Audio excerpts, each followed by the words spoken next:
This is the part two to the first section on our business model, just talking about maintaining our priorities. Are you in business or are you in busyness? Um, and I'm again going to read the quote from Chuck Swindoll. Busyness rapes relationships. That's a strong word, and I don't think he uses it lightly. He says, and listen closely, it substitutes shallow frenzy for deep friendship. It promises satisfying dreams, but delivers hollow nightmares. It feeds the ego, but starves the inner man. It fills the calendar, but fractures the family.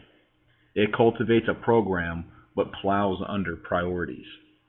You see, as margining our time is defined as the leeway we once had between ourselves and our limits, that uncluttered space in our lives that we have available as a reserve. But most of us today are working at capacity, physically, mentally, spiritually, and emotionally. And this monopoly of our energies robs us of the time and freedom we need to be effective as Christian insiders, not to mention as family members, employees, friends, or business people, anything else. So if we're going to keep our edge in the modern world, we must maintain margin. There's a mathematical equation for margin. Margin is power minus load. That's your margin. So when our load is greater than our power, as you see here, we enter into a negative margin status. That means we're overloaded. So keeping margin in our lives, when our power is greater than our load, our workload is less than the power that we have some reserves. And in order to do that, the best thing that you can do is make sure that you list out your priorities. God, your personal time and relationship with Him has to come first.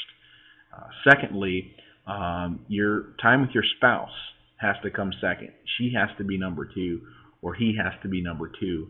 And then third is your children. And then fourth becomes your business. And then that's your main ministries. So if you're in business and you're a Christian business person and you are you're doing all this good stuff, but you're neglecting your family, God doesn't get any glory or honor out of that. He gets glory when your primary ministry to your wife and children are taken care of.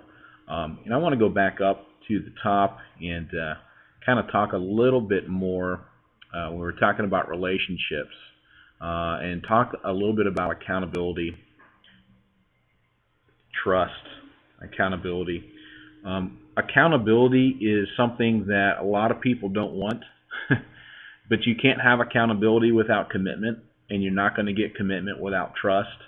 And so if you try to put accountability or commitment before the trust is established, you're going to end up with dysfunction, as Patrick Lencioni talks about in his 5 dysfunctions of a team. But accountability is not authoritative or domineering. It is a two-way accountability relationship where you can hold people accountable for their words and their actions.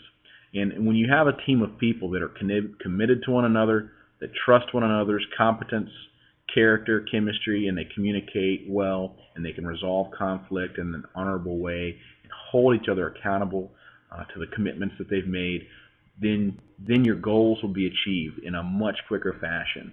Any organization, any church, any business, any family unit, any subunit within a company, this holds true. The group has to be committed to one another, and they have to trust one another. And if they do that and are able to hold each other accountable, then the goals are going to be achieved both personally and corporately. Those goals are going to be achieved.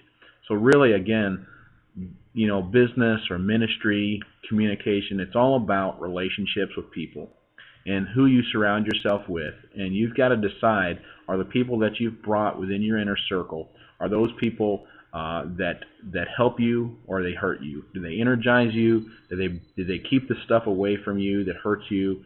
And do they bring in information, resources, prayer, or whatever it is to help you, or are they a drain on you?